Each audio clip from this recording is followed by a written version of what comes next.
Sir आपने last lecture में बताया था कि कंपोनेंट में हमें पूछा जाए कि वोल्टेज फाइंड करें, उसमें हमें करंट भी फाइंड करें, आप ये भी बात था। ओके उसमें हमें सिर्फ डायरेक्शन दी होगी। सुनिएगा बेटा, इधर इंपॉर्टेंट बात हो रही है।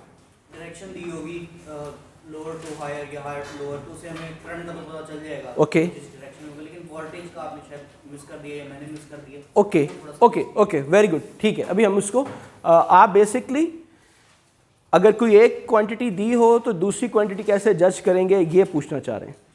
ठीक, ओके वेरी गुड जी। इसके अलावा कोई और सवाल? हसन नहीं? ओके ठीक है। सवाल?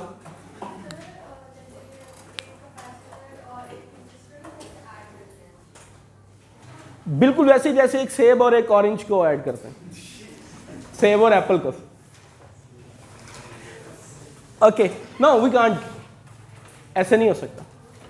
ठीक है, दो सेम क्वांटिटीज ऐड होंगी, दो same units.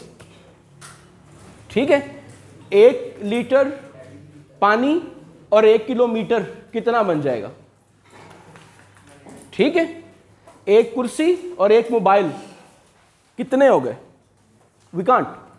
Okay, similarly capacitor एक अलग क्वांटिटी है और रजिस्टर एक अलग क्वांटिटी है, तो आप इन दोनों को ऐड नहीं कर सकते। I think that was straight forward, तो इसको इतना वो मेंशन मेरे ख्याल से हमने नहीं किया शायद। हाँ भैया, बेटा आप मुझसे पूछेंगे अभी, अभी आपकी बारी है। एक सेकंड, सॉरी यार, वो फैन अगर ऑन कर सकें आप लास्ट वाला। जी आपका क्या सवाल था? नहीं, आप दोनों कुछ पूछ रहे थे। पूछ नहीं रहे थे? वो कैमरे की आंख ने धोखा खाया। ओके ठीक है जी। एनीथिंग एल्स, कोई और सवाल?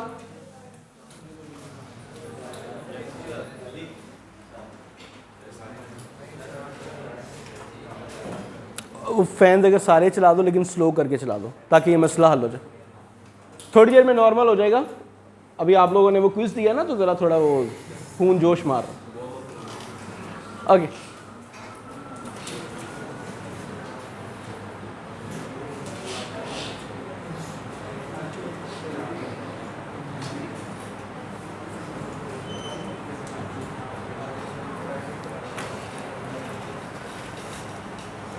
इट्स ओके यार, ख़त्म करें बस। ठीक है, थोड़ी देर में अभी एडजस्ट हो जाएगा। सॉरी, अब क्या हुआ? हाँ हाँ बोलो भैया बोलो, आप कुछ कहना चाह रहे हैं? यार मुझे उसको सुनने दो। इट्स ओके, इंटरचेंज कर सकते हैं ऐसे मुराद।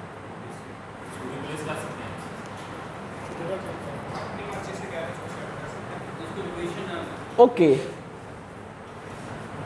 लेकिन उससे आपका सर्किट चेंज नहीं होना चाहिए। जो मुझे बात समझ आई है, ये इमीडिएट है इसलिए मैं इसका जवाब पहले दे लेता। नहीं, ये दो डिफरेंट है।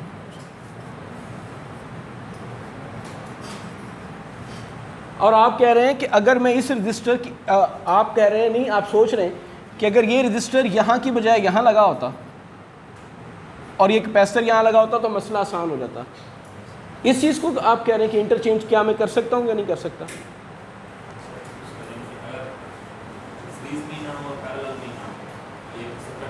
ओके नहीं नहीं नहीं, आप सर्किट को जो है वो अमेलगमेट नहीं करेंगे, सर्किट को अपनी मर्ज़ी से जो है उसको ट्विस्ट नहीं करेंगे। ठीक है, जो सीरीज पैरेलल की बात है वो नेचुरली हमने कहा कि इक्विवेलेंट रेजिस्टर या इक्विवेलेंट कैपेसिटर, इसका मतलब ये है कि जो काम वो 3 या 4 रेजिस्टर्स या कंपोनेंट्स सेपरेटली कनेक्टेड कर रहे थे अपनी अपनी जगह पर, वही काम अब ये इक्विवेलेंट ए कंपोनेंट कर देगा। ओके, तो सर्किट की सेहत पर फर्क कोई नहीं पड़ा इससे। ओके, इस क्लेम के साथ हम वो दो कंपोनेंट्स को एक कंपोनेंट से रिप्लेस करते हैं। ओके, लेकिन अगर जो आप बात कर रहे हैं कि आप किसी रजिस्टर को जो कि एंड में लगा हुआ हो स्टार्ट में ले आएँ, या मिसाल के तौर पर दो कंपोनेंट सीरीज़ में नहीं हैं, उनको सीरीज़ में लाने के लिए किसी एक कंपोनेंट को उठा के किसी दूसरे कंपोनेंट के साथ जोड़ दें। नो, ऐसा नहीं, ठीक है, वो सर्किट ही बिल्कुल मुख्तलिफ हो जाएगा। अभी जैसे जैसे हम सर्किट्स, हम इतनी डेप्थ में नहीं जाएंगे सर्किट एनालिसिस में, लेकिन थोड़ा सा जब हम देखेंगे तो आप ये ऑब्ज़र्व करेंगे, ये एनालिसिस करेंगे कि सर्किट में कोई एक कंपोनेंट दूसरे कंपोनेंट से रिप्लेस हो जाए तो सर्किट की वैल्यूज़ उस कंपोनेंट की और बाकी जो कंपोनेंट्स हैं उनकी वैल्यूज़ चेंज हो जाती हैं। ओके, सवाल यहीं कहीं पर ही था, इसके करीब करीब की बात की हमने। ओके, सॉरी, नहीं ये भी नहीं हो सकता, ठीक है, क्योंकि सीरीज़ का आपको देखना है ना, जो पहले वाला केस था उसमें ये रजिस्टर और ये कैपेसिटर जो कनेक्टेड था वो सीरीज़ में थे। क्यों? क्योंकि वो सीरीज़ की कंडीशंस फुलफिल कर रहे थे, जो हमने लास्ट 2 लेक्चर्स में डिस्कस की, कि एक एक टर्मिनल कनेक्टेड था। और अगर आप ये वाली कॉन्फ़िगरेशन बनाना चाहें जो कि ओरिजिनल नहीं थी, अब इस रजिस्टर का कंपोनेंट इस कैपेसिटर के साथ कनेक्टेड होना चाहिए था, इस रजिस्टर के साथ नहीं। ओके, तो आपने बिल्कुल ही उसको चेंज कर दिया, जो गिवन डाटा था उसको बिल्कुल ही अमैगमेट किया आपने, ठीक है। ओके, ये इनकी बातें जो है अगर आप लोगों के लिए वैल्यूएबल हैं तो ये बहुत इंपॉर्टेंट चीज़ें थी वैसे इन्होंने पूछी हैं, जितने भी सवाल अभी तक हुए बहुत ज़्यादा इंपॉर्टेंट, ठीक है। तो और कोई सवाल है ताकि मैं रिवीजन स्टार्ट करूँ? Okay, very good. Electric circuit analysis नहीं, हम लोग अप्लाइड फिजिक्स का सब्जेक्ट पढ़ रहे हैं। Thank you very much to correct me. तो इसका मतलब अभी तक हम जाग रहे हैं। हसन, ओके, अब इशू ये हुआ कि पूरी की पूरी फिजिक्स की बजाय हमने सिर्फ वो फिजिक्स का पोर्शन पढ़ना है जो कि हमारे कंप्यूटर साइंस का, जो हमारी डिग्री से रेलिवेंट है। तो हमने कहा कि इलेक्ट्रिकल का पोर्शन जो है वो हमसे रिलेटेड है। इलेक्ट्रिकल का पोर्शन स्टार्ट हुआ चार्ज से, हमने चार्ज की डिस्कशन स्टार्ट की, उसकी टाइप्स देखी, उसके दरमियान में लगने वाली फोर्स, चार्जेस के एक जगह से दूसरी जगह जाने की वजह से पोटेंशियल डिफरेंस और उसकी वजह से डेवलप होने वाला करंट, ठीक। तो ये दो बेसिक क्वांटिटीज़ हमारे पास आ गई, वोल्टेज और करंट। पहली बात यहाँ तक रखी, ठीक है। और इसके अलावा की बाकी जो डिस्कशन है वो सारी अब तक आपको याद होगी। फिर हमने कहा कि कंपोनेंट्स कौन कौन से बन सकते हैं। जितनी भी अभी तक हमने चार्जेस की डिस्कशन की उसके मुताबिक हमारे पास दो तरह के कंपोनेंट्स आए, एक कैपेसिटर और एक रेजिस्टर। ओके, नेक्स्ट स्टेप पर हम बढ़ गए और हमने कहा कि एक कैपेसिटर और रेजिस्टर कुछ कम्बिनेशंस में अगर हम कनेक्ट कर दें तो उस कम्बिनेशन को इलेक्ट्रिक सर्किट कहते हैं, ठीक है। इलेक्ट्रिक सर्किट में कंपोनेंट्स अनगिनत तरीक़ों से कनेक्ट हो सकते हैं, उनकी कॉन्फ़िगरेशन इनफानाइट है। इनमें से दो आसान तरीन कॉन्फ़िगरेशंस सीरीज़ में या पैरेलल, यानी कि किसी भी इलेक्ट्रिक सर्किट में कंपोनेंट्स सीरीज़ में कनेक्ट हो सकते हैं, पैरेलल में कनेक्ट हो सकते हैं, and many other configurations. Okay, अब अगला मसला यह आया कि अगर सीरीज़ में कंपोनेंट्स कनेक्ट हैं या पैरेलल में कंपोनेंट्स कनेक्ट हैं तो क्या हम उनको सिंप्लीफाई करके नंबर ऑफ कंपोनेंट्स की बजाय रिड्यूस नंबर ऑफ कंपोनेंट्स, ताकि हमारा सर्किट सिंप्लीफाई हो जाए, एक फ़ायदा, उसके अलावा काफ़ी फ़ायदे, ठीक है। क्या ये हम काम कर सकते हैं? तो जवाब था जी। अगर एक ही तरह की कंपोनेंट्स हों, वो सीरीज़ और वो पैरेलल में आ जाएं, सीरीज़ में रजिस्टर्स आ जाएं, पैरेलल में रजिस्टर्स आ जाएं, सीरीज़ में कैपेसिटर्स आ जाएं, पैरेलल में कैपेसिटर्स आ जाएं, ओके, तो आप उनको सिंप्लीफाई करके इक्विवेलेंट रजिस्टर में या कैपेसिटर में कन्वर्ट कर सकते हैं, ताकि आपका सर्किट सिंप्लीफाई हो जाए और आपके जो अगले स्टेप्स हैं सर्किट एनालिसिस के, कि आपने सर्किट को सॉल्व कैसे करना है।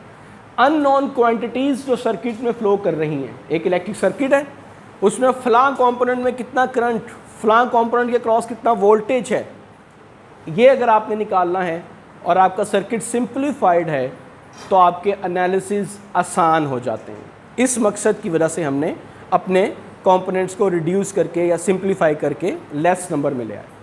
अच्छा, अब बात आ गई करंट और वोल्टेज की, इनके रिलेशन की। ओके, कि अगर अपना सवाल आ गया भाई कि अगर किसी इलेक्ट्रिक सर्किट में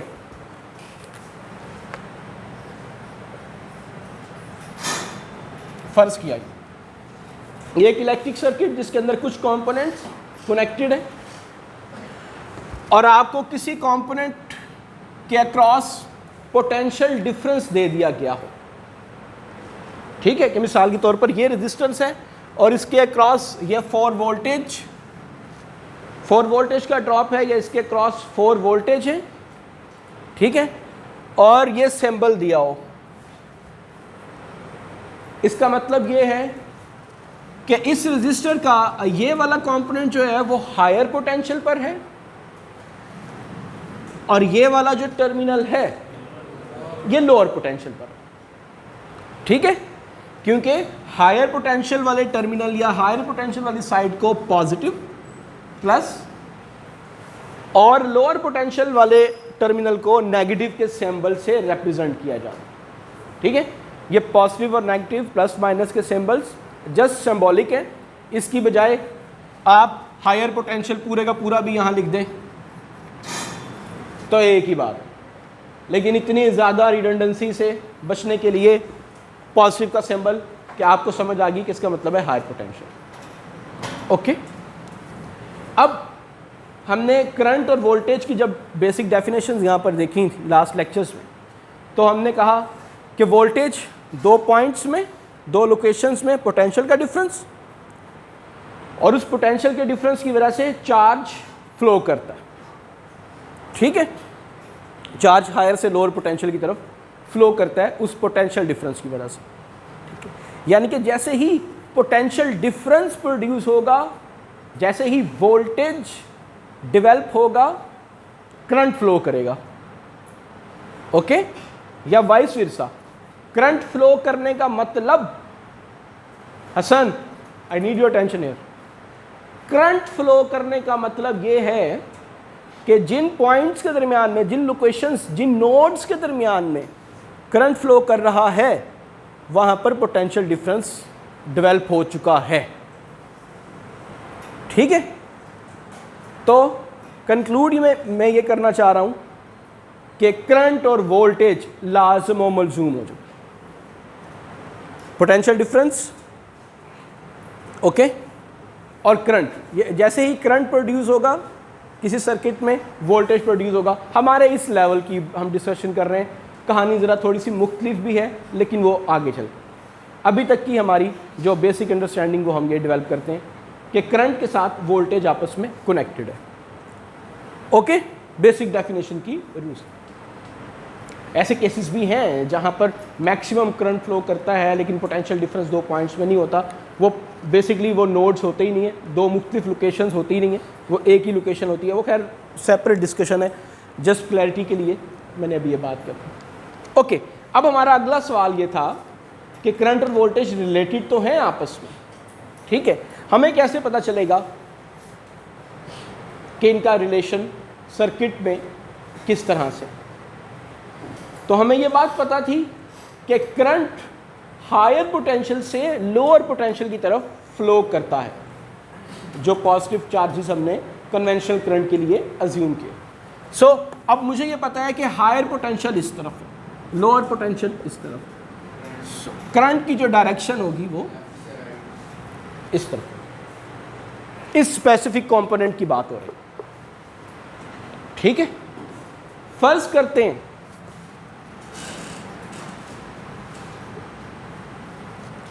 कि ये अगला कंपोनेंट,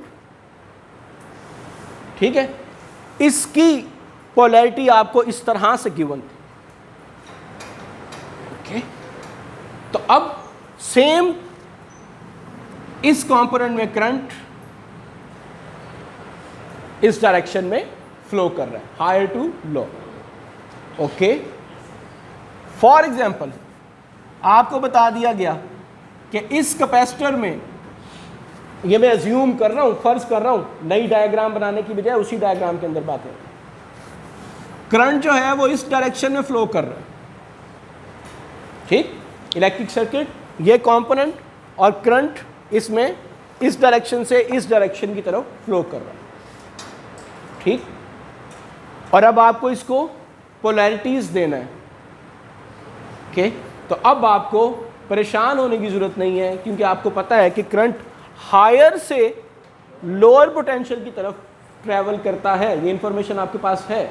तो फिर it should be at the higher and it should be at the lower. Okay, so ये कंपोनेंट के लिहाज से डिस्कशन है कि कंपोनेंट में पोटेंशियल डिफरेंस और करंट कैसे। एक स्टेज आगे बढ़ते हैं हम, जो कि हम तकरीबन 1-2 लेक्चर्स के बाद पहुंच जाएंगे। अगर आपके पास सिर्फ इलेक्ट्रिक सर्किट गिवन है,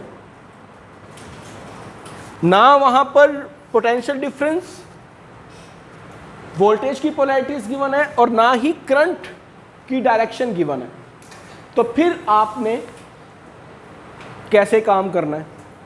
ठीक है, ये सवाल अभी सेव करके रखेंगे, जब इसकी स्टेज आएगी फिर हम इसका जवाब देंगे। ओके, फिलहाल अभी यहाँ तक की इन्फॉर्मेशन, यहाँ तक क्लियर हो गया भाई? जो सवाल था वो उसका जवाब हो गया, क्या नाम है?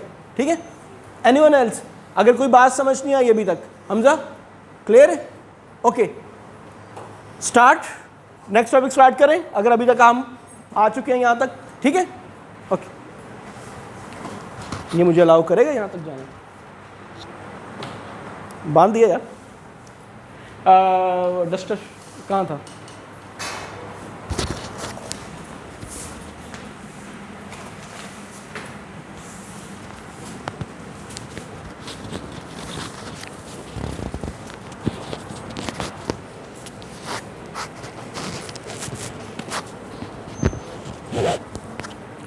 ओके जनाब,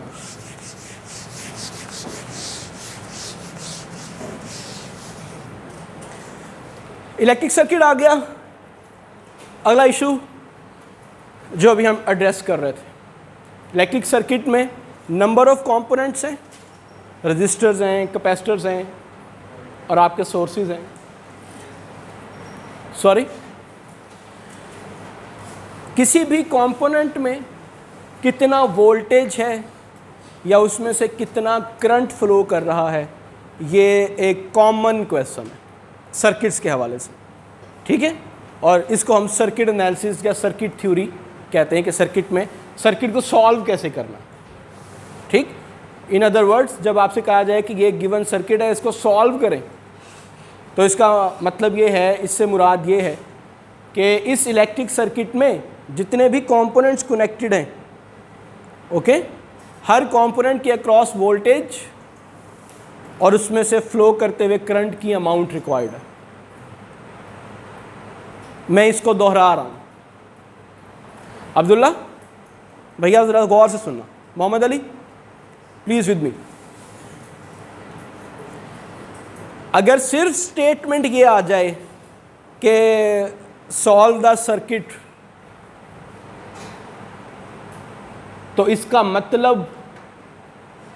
मतलब ये कि इस सर्किट में मौजूद हर कंपोनेंट के अक्रॉस वोल्टेज और उसमें से फ्लो करता हुआ करंट आपने फाइंड आउट करना।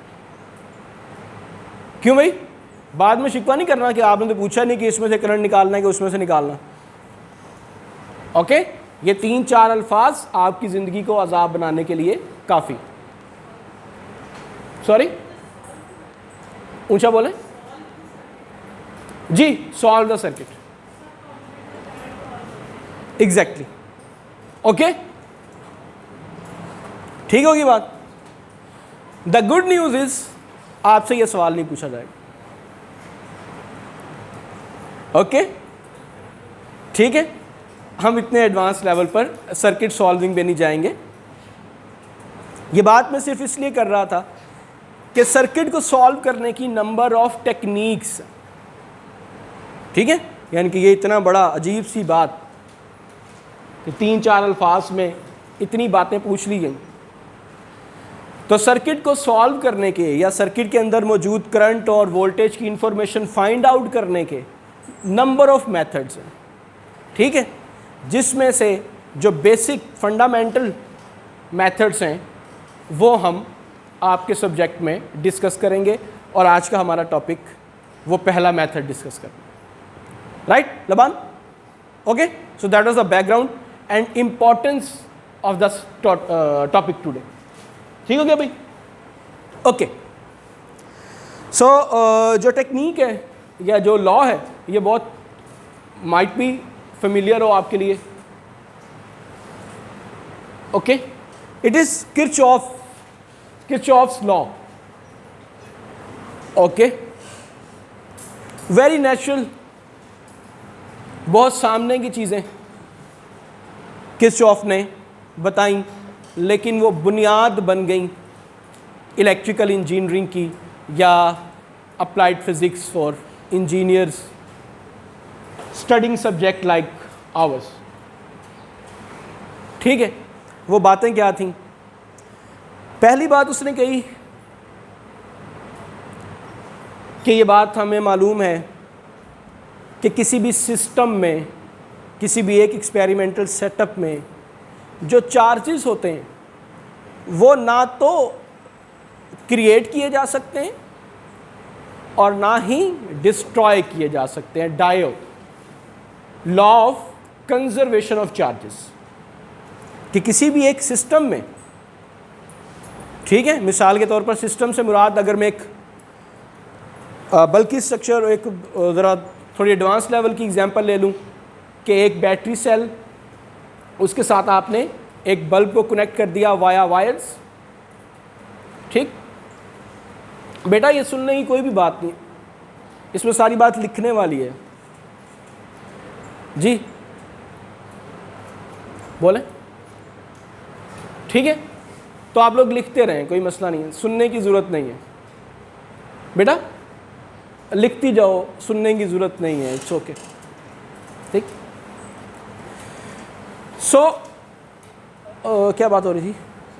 किरचॉफ्स लॉ की और law of conservation of charges की. इस फंडामेंटल या इस नेचुरल लॉ से, अच्छा हम बल्ब की एग्जांपल पर आ गए थे. ठीक, तो अब जितने चार्जेस बैटरी सेल से बल्ब की तरफ जाएंगे या जितनी हैसियत बैटरी सेल की है कि ये मिसाल के तौर पर आपके सिस्टम को 10 चार्जेस या 1 करोड़ चार्जेस प्रोड्यूस कर सकता है. ठीक है, तो law of conservation of charges ये कहता है कि अब ना तो एक चार्ज इससे ज़्यादा ना इससे कम आपके इस पूरे सिस्टम के अंदर रिवॉल्व करेगा. ठीक है, ये मुमकिन है कि बैटरी से ट्रैवल करने वाले चार्जेस 1 करोड़ हों एक एंड से, फॉर एग्जांपल बल्ब तक पहुंच जाएं. ठीक है, वहाँ से कुछ किसी और रास्ते की तरफ चले जाएं, कुछ किसी और रास्ते की तरफ चले जाएं, लेकिन वो मिल मिलाकर जब बैटरी में वापस आएंगे तो 1 करोड़ ही होंगे. ठीक, अगर मैं नॉन टेक्निकल एग्जांपल दूं, यहाँ से आप लोग निकलते हैं और शहर से फिर आपने लोगों ने वापस आना है. ओके, यहाँ से आप लोग निकले, व्यू तक सारी की सारी क्लास गई, उसके बाद मुख्तलिफ लोगों ने मुख्तलिफ राउट लिया और फिर मुख्तलिफ राउट लेकर वापस कॉम सेट्स आ गए. तो अगर 10 स्टूडेंट्स यहाँ से निकले थे तो नेचुरल लॉ या law of conservation of charges ये कह रहा है कि 10 ही वापस आएंगे. सिस्टम के अंदर ना तो कोई चार्ज क्रिएट होगा, ना तो ये होगा कि 10 स्टूडेंट्स यहाँ से गए और 11 आ गए, और ना ही ऐसा होगा कि 10 गए और 9 वापस आए. ओके, हाँ ये मुमकिन है कि व्यू पर जाकर कुछ लोग लेफ़्ट साइड पर हो जाएं, कुछ स्ट्रेट चले जाएं, फिर नेक्स्ट जो डिवाइडर आएगा, डिसीजन पॉइंट आएगा, वहाँ से कुछ लोग राइट चले जाएं, कुछ लेफ़्ट चले जाएं. ओके, तो ये था law of conservation of charges. जी लबान, वो जो 10 लोग जो गए थे वो सेम टाइम पे वापस आएंगे? टाइम की डिस्कशन नहीं कर रहे, ठीक है, टाइम और स्पेस के अलावा हम जनरल डिस्कशन कर रहे हैं. ठीक है, very valid and technical question. ठीक है, शाबाश. जी जनाब.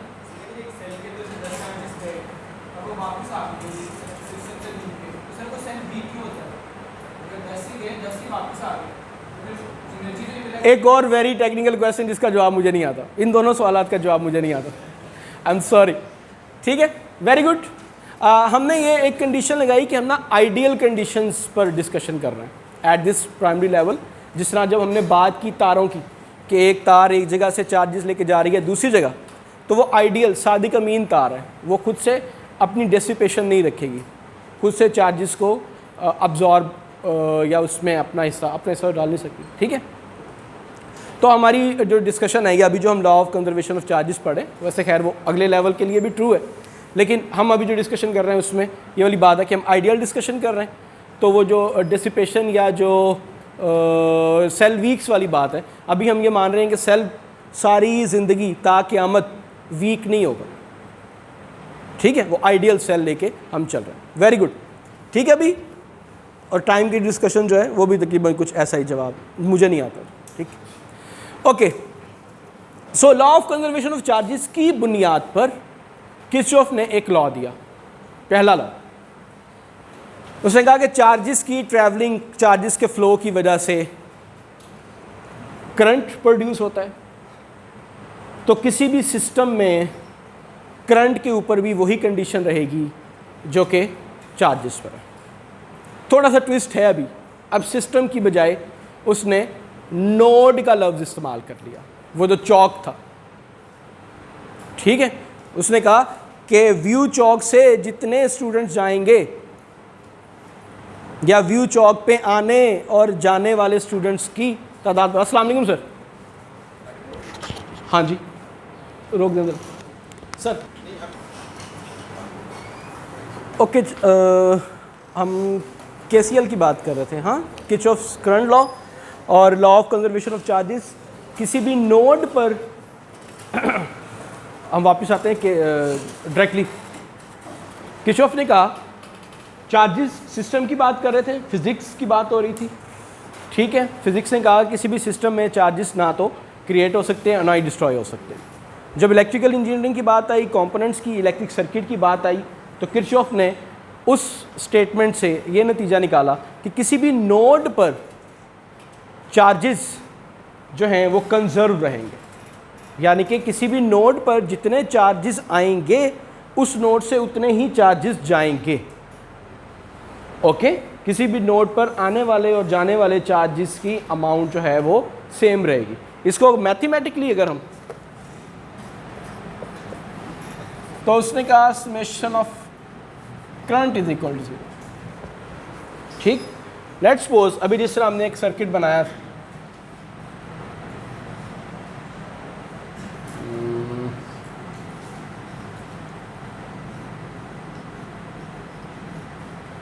we have different components। ठीक, let's suppose बाकी सर्किट आपके पास लगाओ। केसीएल ये कह रहा है कि आप इनमें से कोई सा भी अगर नोट डिस्कस करेंगे with respect to current, Mohammad Ali, मिसाल के तौर पर हम ये एक नोड ले लें। ओके, और हम सपोज कर लेते हैं कि ये जो 3 ब्रांचेस या 3 कंपोनेंट्स जो कि इस नोड पर कनेक्टेड हैं, ये और ये, इनमें जो करंट फ्लो कर रहा है उसकी डायरेक्शन, हाँ भाई रैंडमली आप लोग बता दें, वो जो बैठेंगे, हाँ आपसे आगे जो बैठे आप इधर जी। यार इसमें क्या करंट की डायरेक्शन आप सपोज करना चाह रहे हैं? From this to this side of this, ये ओके ठीक है। लबान, इसमें क्या डायरेक्शन सपोज करना चाहोगे? Up to you. Okay, anyone else? हाँ भैया, ओके ठीक है जी। इन्होंने ये डायरेक्शंस अज्यूम की हैं अभी, क्योंकि अभी हम सर्किट सॉल्विंग टेक्निक्स को नहीं पढ़ चुके, हमने सर्किट सॉल्विंग किया, तो अभी हमने ये डायरेक्शंस अज्यूम की। अब मैं इसको नाम दे लेता हूँ इन करंट्स को। Let's suppose it is I1, आप कोई भी नाम दे सकते हैं इसको, I2 एंड I3। अब ये स्टेटमेंट ये कह रही है कि ये जो तीनों करंट्स हैं इस नोड पर इनके मैग्नीट्यूड्स ऐड होकर 0 आंसर देंगे, यानी कि I1 plus I2 plus I3। Okay, मैं हाँ बोलो। किसी भी तरफ होता,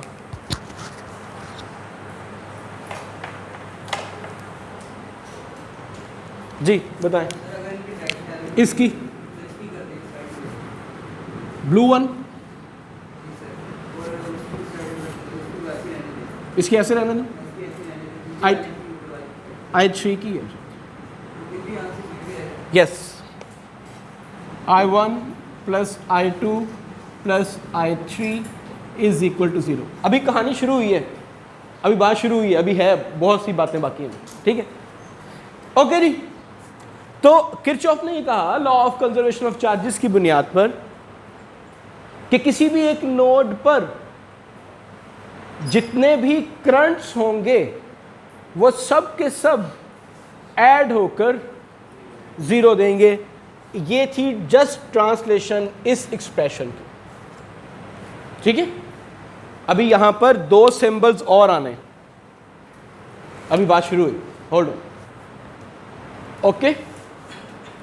अब अगली चीज आती है जो ये पॉइंट आउट करना चाह रहे हैं, डायरेक्शन की, ठीक है, कि किसी नोड पर आने वाले करंट और किसी नोड से जाने वाले करंट की डायरेक्शन डिफरेंट होने की वजह से क्या उनके मैग्नीट्यूड के ऊपर फर्क पड़ेगा? The answer is yes. अब अभी तक आपके हाथ में इख्तियार है कि आप जो करंट आ रहा है इसको पॉजिटिव अज्यूम कर रहे हैं या करंट जाने वाले को आप पॉजिटिव अज्यूम कर रहे हैं। मिसाल के तौर पर हम फर्ज करते हैं कि जो करंट हमारे पास किसी नोड पर आ रहे हैं, ठीक है, ब्लैक वाले के मुताबिक तो इस नोड पर कोई भी करंट नहीं आ रहा, तीनों करंट्स या तीनों ब्रांचेस में करंट जा रहा। सो 4 एम्पियर करंट फॉर एग्जांपल, ये नंबर भी आप दे दें ताकि आप ये ना कहें कि मुझसे जी नंबर 6 एम्पियर्स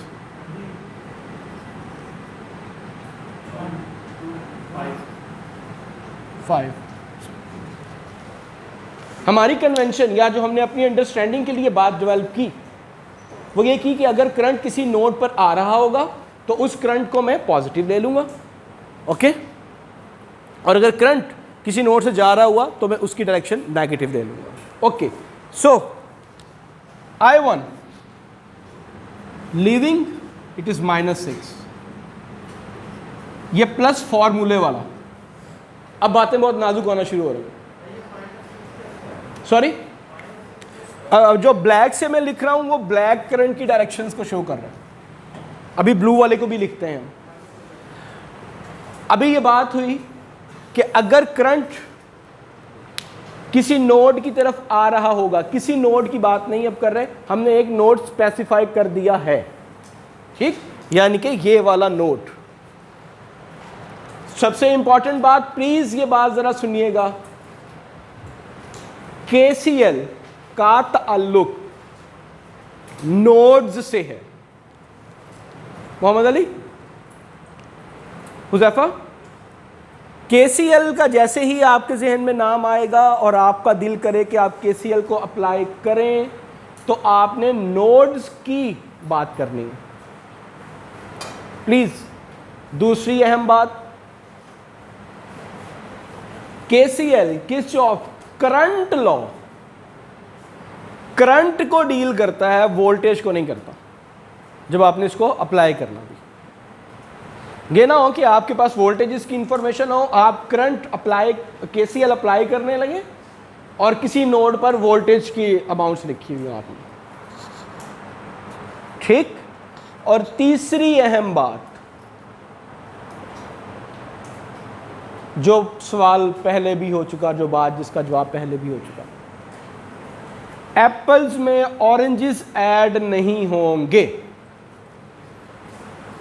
एक इंसान और 2 तोते कितने हो गए? अगर किसी ने इसका जवाब 3 दिया तो उसके जहन में यह है कि तोता इंसान होता है या इंसान तोता होता है,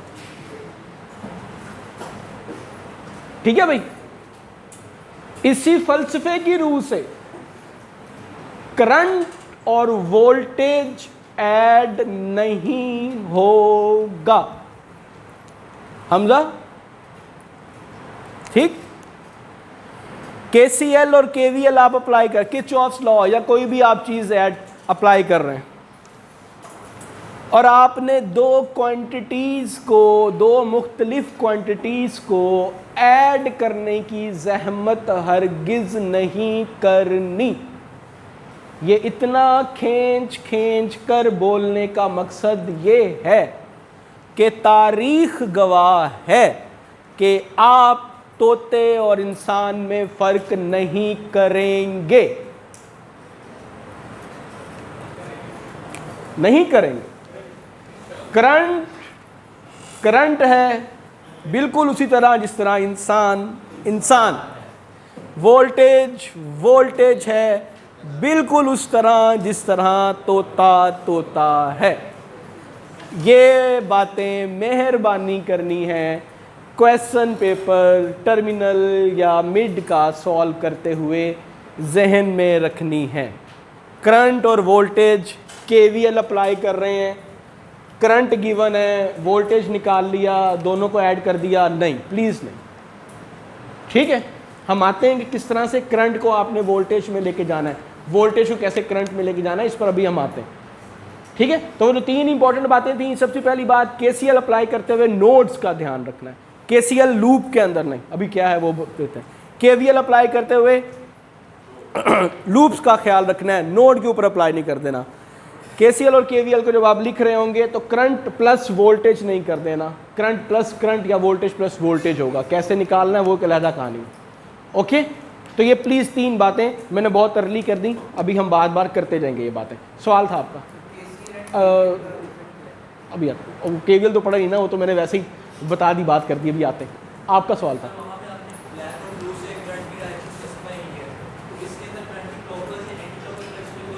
नहीं, अभी क्लॉकवाइज एंटी क्लॉकवाइज अभी आते हैं। आप इस कंपोनेंट की बात करें, उस पर उन्होंने कहा था कि जिस डायरेक्शन में है उसी में रहने दें, तो इसीलिए हमने यहाँ पर नहीं किया। ठीक है, ओके जनाब।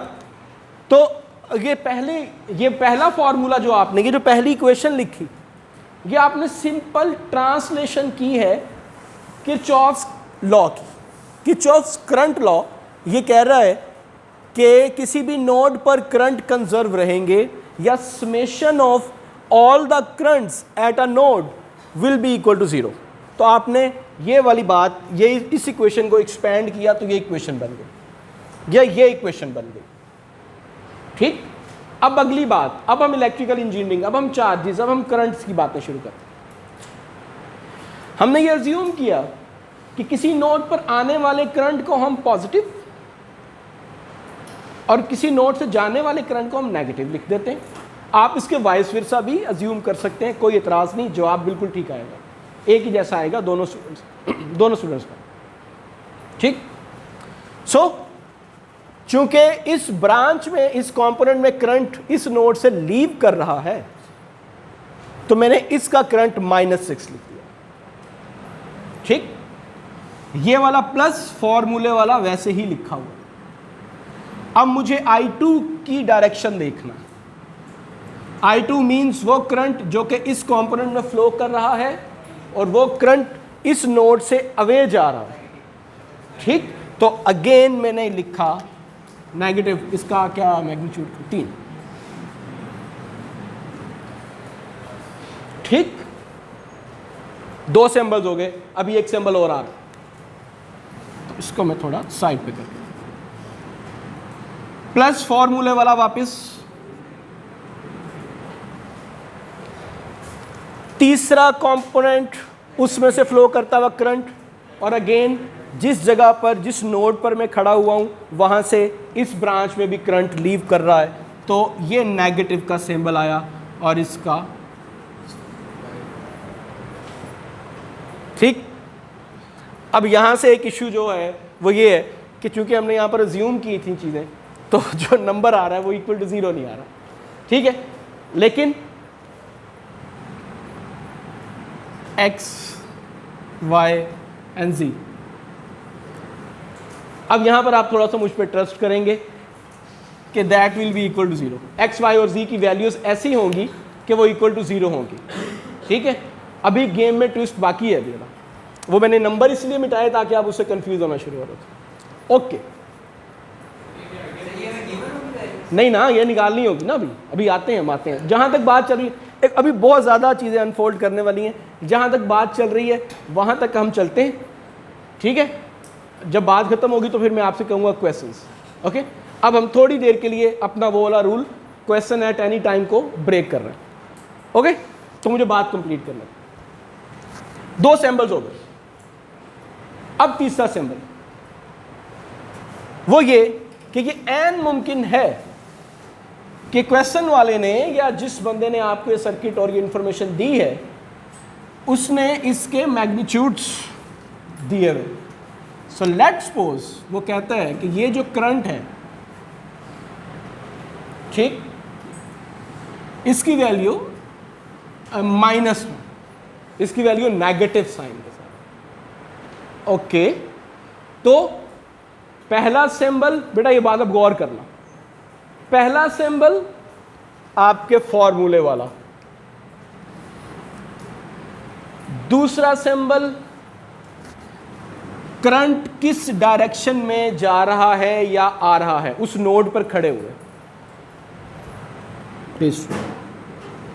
तीसरा सिंबल जो उस करंट का मैग्नीट्यूड है, it could be -6, so you have to write here negative, ठीक। for example this could be the +3, okay, okay, ठीक है जी। सो यहां पर पॉजिटिव का 3, ओके जी। अब इस स्टेज पर आकर आपने जो इक्वेशन जो बनानी है फाइनल, उसका सिंबल डिसाइड करना, ठीक है जी। Negative plus plus plus plus, तो अब यहां पर ये प्लस, ये वो ओरिजिनल, अब आपकी इक्वेशन बनना शुरू हुई है। ये सारे आपके इंटरमीडिएट स्टेप्स थे, ठीक है। मेरी ये रिक्वेस्ट है या एडवाइस आप समझ लें कि इनिशियल लेवल पर आप ये तीनों सिंबल्स अपने जहन में रखते हुए कैलकुलेशंस करते जाएं। चाहे सवाल आसान हो, चाहे सवाल के अंदर इतना ट्विस्ट ना हो, लेकिन आपके जहन में बैक ऑफ द माइंड ये होना चाहिए कि 3 सिंबल्स आने, ठीक है। और with some practice after solving few of the circuits आपको याद रखने की जरूरत नहीं होगी, आपको खुद ही पता चल जाएगा, आपको खुद ही 3 सिंबल्स नजर आना शुरू हो जाएंगे, ओके। मैं आ रहा हूं, ओके। सिमिलरली यहां पर अब नेगेटिव का सिंबल आया, तो ये 6 और ये 3, ठीक। अब प्लीज अलाउ मी कि मैं इसका खुद से ही वैल्यू रखूँ। No sorry, it was I1 की वैल्यू थी, अच्छा हम वो लेबल वो करते गए तो उसको बताना था ना यार। ओके, मैं इसको रीराइट कर देता हूँ, सॉरी। IT को ये कर दिया था और इसको I3 कर लिया। मैं इसको रीराइट कर लेता हूँ ताकि हम सेम पेज, सॉरी वो गलती हो गई है और आप लोगों को सकता, लेकिन जो बात मैं समझाना चाह रहा था वो 3 सिंबल्स की थी, ठीक है। ये ना तो आपको लिखने की ज़रूरत है और ना ही ये सही चीज़ें चल रही हैं, आपने खुद ही अज्यूम किया ना हमने अभी तक, ओके। तो इसीलिए ओके, सो इसकी वैल्यू जो है वो मुझे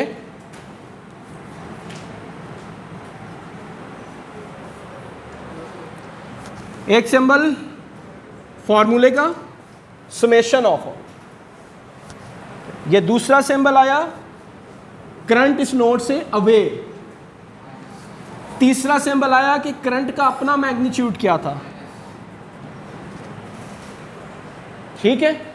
तो ये हो गया, it is not again equal to 0, लेकिन जब हम प्रैक्टिकली सर्किट सॉल्व करेंगे तो वो इक्वल टू 0 होगा, ओके, ठीक है। ये चूंकि हमने खुद से अभी, ये क्या था 5 था, ये जो भी था, ठीक है, ओके। मैं आ रहा हूँ, अब मैं यहाँ पर आप लोगों के सवाल ले लेता हूँ, फिर उसके बाद में वापस आता हूँ। अभी तक का कंक्लूजन, KCL में law of conservation of charges किसी भी सिस्टम में चार्जेस कंजर्व रहेंगे। पहली बात, इस चीज़ को अगर आपको सर्किट के ऊपर अप्लाई करना है तो फिर कैसे आप अप्लाई करेंगे? किसी भी नोड पर आने और जाने वाले करंट जो हैं वो इक्वल होंगे, यानी कि जितना करंट किसी नोड पर आ रहा होगा उतना ही करंट उस नोड से जा रहा होगा। ये वाली बात हम क्या करते हैं कि जो प्लस वाले रह गए वो एक तरफ कर लिए। अगेन चूंकि हमारी अजम्पशन है तो ये इक्वल नहीं निकल रहा यहाँ पर, ठीक है। अगर मैं अपनी जो मेरे पास एग्जांपल थी जो मैंने तैयार की हुई थी वो नंबर्स लिखता तो फिर आ रहा था, लेकिन हमने इन्वॉल्व करने के लिए आपसे नंबर लिए। अभी हम करते हैं उस एग्जांपल को भी सॉल्व कर लेते हैं। ओके, ठीक है। तो अब आपने केसीएल अप्लाई कैसे करना है किसी नोड पर? अप्लाई करते हुए या ये इक्वेशन बनाते हुए आपको 3 सिंबल्स नजर आएंगे। पहला सिंबल आपकी इक्वेशन के अंदर इस फॉर्मूले के मुताबिक कि you have to sum all the currents.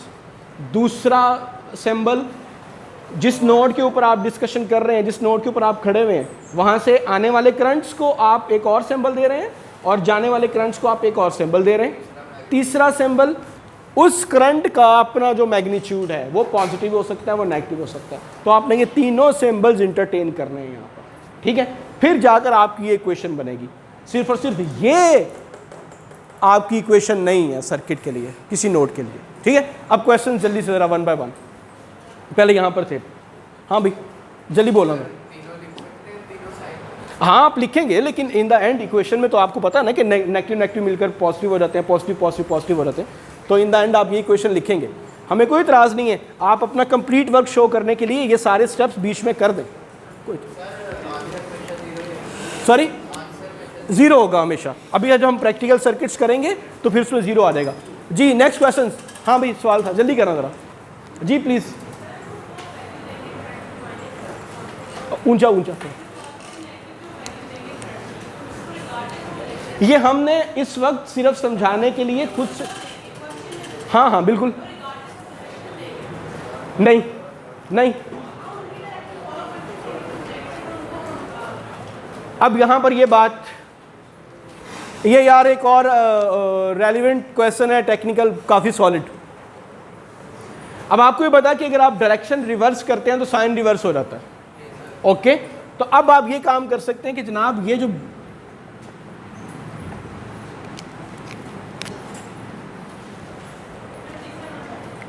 ठीक है, अभी भी बैक ऑफ द माइंड वही 3 ही रखने हैं आपने सिंबल्स, ठीक है। तो एक सिंबल क्वेश्चन वाला, दूसरा चूंकि करंट जा रहा है तो वो पॉजिटिव, इसका मैग्नीट्यूड पॉजिटिव, तो I2 किधर था?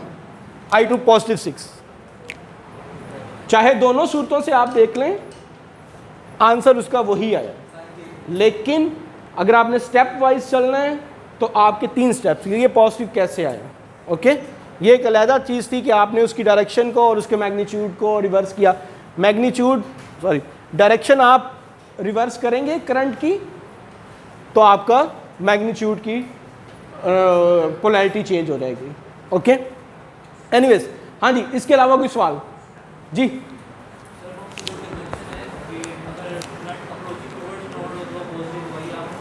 जी ये मैंने खुद से बनाई है और मैंने कहा है कि ये आपकी है, करना है आपकी मर्जी। हमने कहा है ये वाइस वर्सा ट्रू है, यानी कि अगर आप समझते हैं कि आने वाले करंट को नेगेटिव रखना है, जाने वाले करंट को पॉजिटिव रखना है, तो ये आपकी मर्जी है। लेकिन फिर पूरे सर्किट के लिए ये करना भाई, जो अजम्पशन आपने एक दफ़ा कर ली है वो फिर उस नोड पर नहीं लगानी। यार ये सुनना ज़रा, ये सादगी होगी। ओ भाई साहब खुदा का खौफ खाओ, ये सादगी नहीं दिखानी। वेरी गुड, ये अच्छा सवाल आ गया। जो कंडीशन आपने एक नोड के लिए या किसी नोड के लिए एज्यूम की है वो पूरे सर्किट के हर नोड के लिए ट्रू है। ये चल रही है रिकॉर्डिंग ना अभी? हाँ ओके, ये बात जहन में रखनी है। ये नहीं करना कि इस नोड के लिए आपने आने वाले करंट को पॉजिटिव ले लिया और इस नोड के लिए आपने आने वाले करंट को नेगेटिव ले लिया और फिर आप कहेंगे सर ने कहा था आपकी मर्जी है अजम्पशन ले लें। मैं ये बिल्कुल कह रहा हूँ, लेकिन मैं पूरे कंप्लीट सर्किट के लिए कह रहा हूँ कि हर नोड के लिए आपने फिर एक जैसी अजम्पशन रखनी है, ठीक है। Thank you very much. अगर सवाल नहीं है